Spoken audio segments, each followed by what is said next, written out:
नमस्कार साथियों all friends, आप सभी कैसे हो। आप अच्छे होंगे ये हम उम्मीद करते हैं। साथियों, आज हम पढ़ते हैं हमारी जो एसएसटी एनसीईआरटी की पॉलिटिकल साइंस राजनीति विज्ञान की बुक है, जो उसमें अध्याय 1 दिया गया है, लोकतंत्र क्या और लोकतंत्र क्यों। इसके बारे में आज हम पढ़ेंगे कि लोकतंत्र क्या है और लोकतंत्र क्यों है। इसकी हम विशेषता पढ़ेंगे और उसके बाद इसकी परिभाषा देखेंगे। फिर हम इनके बिंदुओं को जानेंगे और इसके बाद कि सरकार के क्या उद्देश्य हैं, लोकतांत्रिक होने की जो विशेषताएं हैं उनको देखेंगे। तो देखिए, अब हम पढ़ते हैं इसको। लोकतंत्र क्या है, हमारा टॉपिक है लोकतंत्र क्या है। आप सरकार के विभिन्न रूपों के बारे में पढ़ चुके हैं। लोकतंत्र की अब तक की आपकी समझ के आधार पर कुछ उदाहरण देते हुए सरकारों की कुछ सामान्य विशेषताएं लिखें। लोकतांत्रिक सरकारें और गैर लोकतांत्रिक सरकारें। लोकतांत्रिक सरकारें कौन सी होती हैं और गैर लोकतांत्रिक सरकारें कौन सी होती हैं। परिभाषा की जरूरत क्यों है। देखिए, आगे बढ़ने से पहले आइए सबसे पहले एक मेधावी छात्रा मेरी की आपत्ति पर गौर किया जाए। एक छात्रा है जिसका नाम है मेरी। उसकी जो आपत्ति उस पर हम देखते हैं क्या है। वह लोकतंत्र को परिभाषित करने के इस तरीके को पसंद नहीं करती और कुछ बुनियादी सवाल पूछना चाहती है। उसकी अध्यापिका मिलिंडा लिंगदेह दो ने उसके सवालों का जवाब देना शुरू किया तो कक्षा की अन्य छात्राएं भी इस चर्चा में भाग लेने लगी। ये आप देख सकते हैं।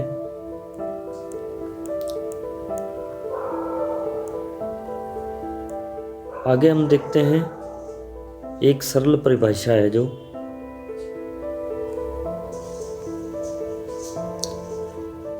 आइए उस चर्चा पर फिर से गौर करें जो खुद को लोकतांत्रिक बताने का दावा करने वाली सरकारों के बीच की समानताओं और असमानताओं से जुड़ी थी।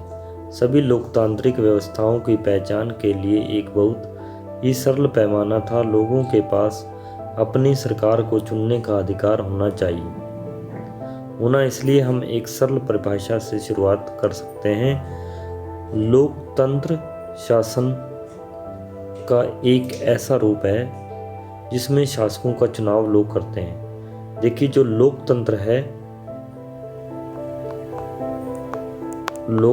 है जो ये शासन का एक ऐसा रूप है जिसमें शासकों का चुनाव कौन करता है। शासकों का चुनाव लोग करते हैं, यानी हम सभी मिलकर करते हैं। ये एक उपयोगी शुरुआत है। यह परिभाषा बहुत स्पष्ट ढंग से लोकतांत्रिक और गैर लोकतांत्रिक शासन व्यवस्थाओं में अंतर कर देती है। म्यांमार के सैनिक शासकों का चुनाव लोगों ने नहीं किया। जिन लोगों का सेना पर नियंत्रण था वे देश के शासक बन गए। शासक के फैसलों में लोगों की कोई भागीदारी नहीं है। पिनोशे चिले, जिसे तानाशाहों का चुनाव लोग नहीं करते, यही बात राजशाहियों पर भी लागू होती है। सऊदी अरब के शाह लोगों द्वारा शासक नहीं चुने गए, बल्कि राज परिवार में जन्म लेने के कारण उन्होंने यह हक पाया है। लेकिन सरल परिभाषा पूर्ण यह पर्याप्त नहीं है।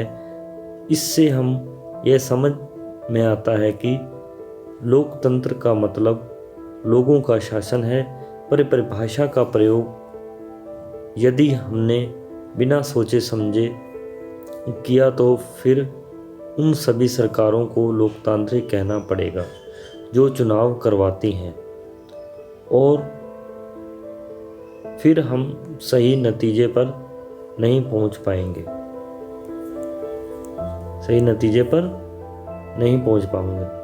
जैसा कि हम अध्याय 3 में देखेंगे कि समकालीन दुनिया की हर सरकार, चाहे वह लोकतांत्रिक हो या ना हो, खुद को लोकतांत्रिक कहलाना चाहती है। इसलिए हमें असली लोकतंत्र और दिखावटी लोकतंत्र वाली सरकारों के बीच सावधानी पूर्वक फर्क करना होगा। ये काम हम तभी कर पाएंगे जब हम इस परिभाषा के एक शब्द को सावधानी से समझें और लोकतांत्रिक सरकार की विशेषताओं को जानें। आगे है लोकतंत्र की विशेषताएं। लोकतंत्र की क्या विशेषताएं हैं आप देख सकते हैं।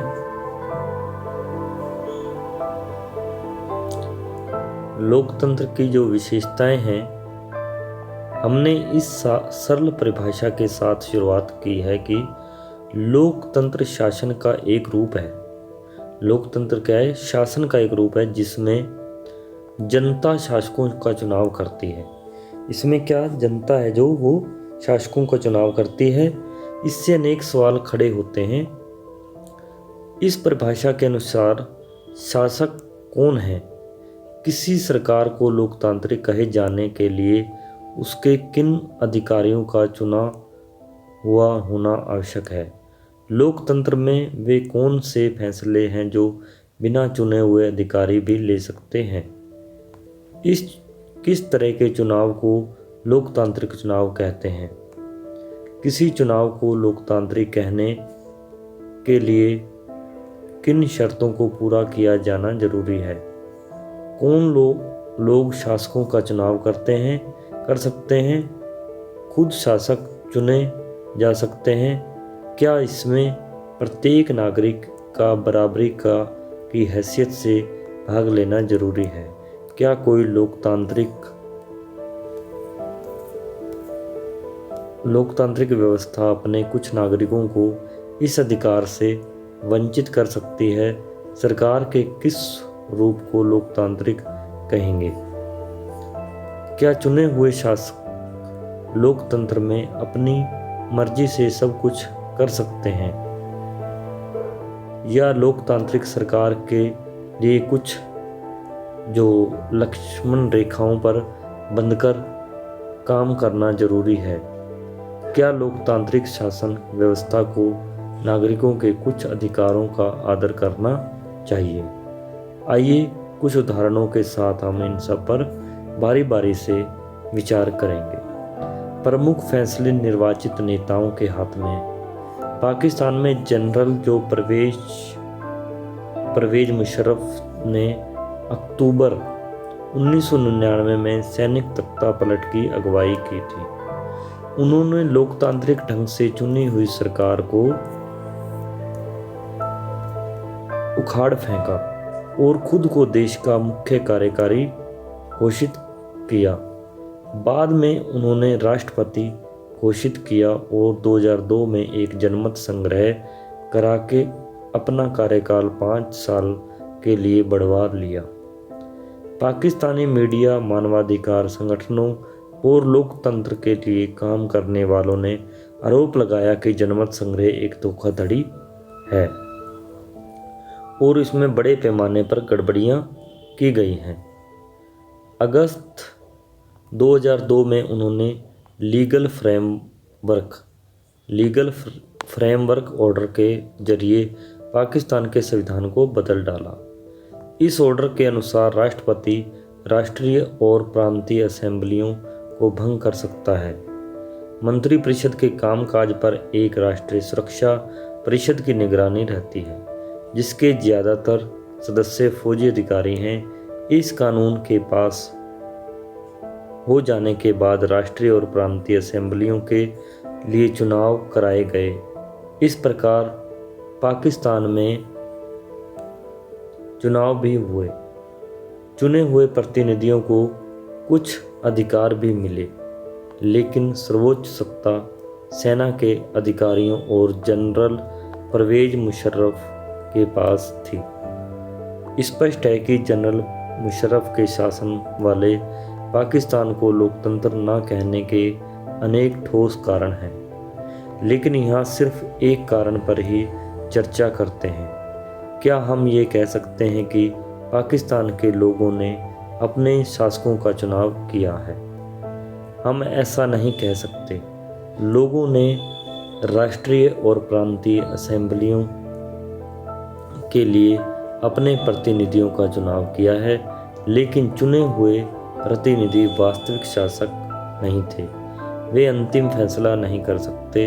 अंतिम फैसला सेना के अधिकारियों और जनरल मुशर्रफ के हाथ में था, जो जनता द्वारा नहीं चुने गए थे।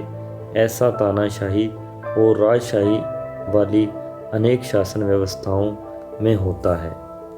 वहाँ औपचारिक रूप से चुनी हुई संसद और सरकार तो होती है, पर असली सत्ता उन लोगों के हाथ में होती है जिन्हें जनता नहीं चुनती। कुछ देशों में असली ताकत विदेशी शक्तियों के हाथ में रहती है, न कि चुने हुए प्रतिनिधियों के हाथ में। इसे लोगों का शासन नहीं कहा जा सकता। इससे हम लोकतांत्रिक शासन व्यवस्था की पहली विशेषता पर पहुंचते हैं। लोकतंत्र में अंतिम निर्णय लेने की शक्ति लोगों द्वारा चुने हुए प्रतिनिधियों के पास ही होनी चाहिए। मतलब लोकतंत्र में जो लोकतंत्र उसे कहा जाता है जिसमें कि अंतिम निर्णय लेने की शक्ति है, जो वो लोगों द्वारा चुने हुए प्रतिनिधियों के पास ही होनी चाहिए। आगे है स्वतंत्र और निष्पक्ष चुनावी मुकाबला। स्वतंत्र और निष्पक्ष चुनावी मुकाबला। संसद चीन की जो संसद को क्वांगू रैमिन दाइवियाओ दाहुई राष्ट्रीय जनसंसद कहते हैं।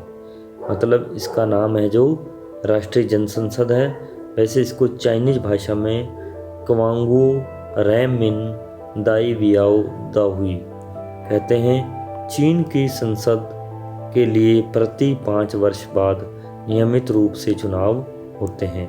इस संसद को देश का राष्ट्रपति नियुक्त करने का अधिकार है। इसमें पूरे चीन से करीब 3000 सदस्य आते हैं। कुछ सदस्यों का चुनाव सेना भी करती है। चुनाव लड़ने से पहले सभी उम्मीदवारों को चीनी कम्युनिस्ट पार्टी से मंजूरी लेनी होती है।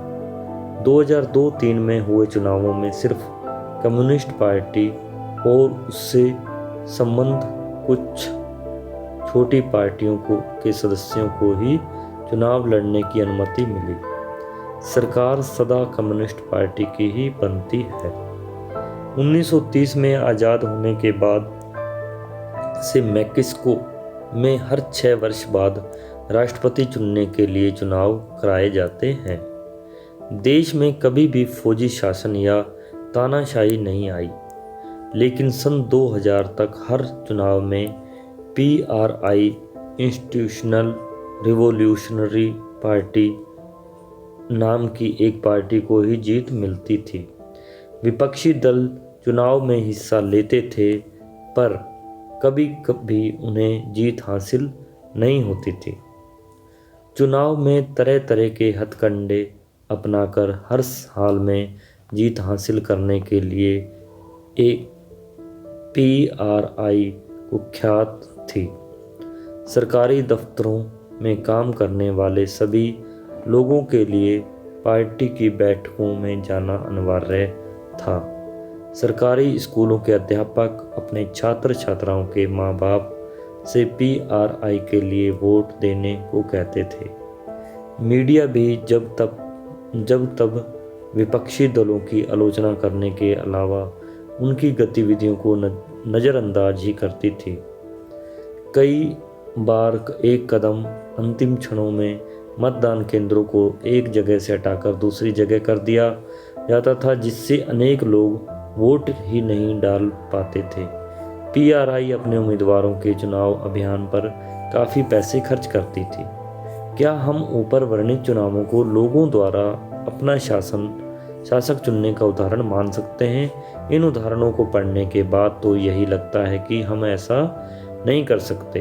यहाँ काफ़ी सारी समस्याएं हैं। चीन के चुनावों में लोगों के सामने कोई वास्तविक और गंभीर विकल्प ही नहीं होता।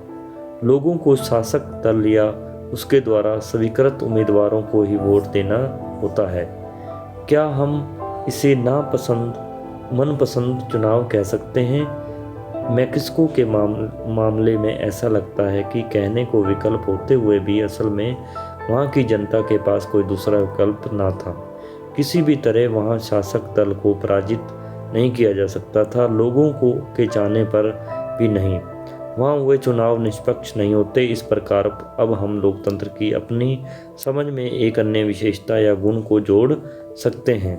लेकिन लोकतंत्र के लिए सिर्फ चुनाव कराना ही पर्याप्त नहीं होता। चुनाव में एक से ज़्यादा असली राजनीतिक विकल्पों के बीच चुनने की स्थिति भी होनी चाहिए।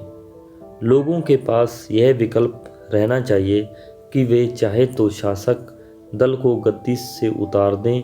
इस प्रकार लोकतंत्र निष्पक्ष और स्वतंत्र चुनावों पर आधारित होना चाहिए, ताकि सत्ता में बैठे लोगों के लिए जीत हार के समान अवसर हों। लोकतांत्रिक चुनावों के बारे में हम अध्याय 3 में और बातें जानेंगे।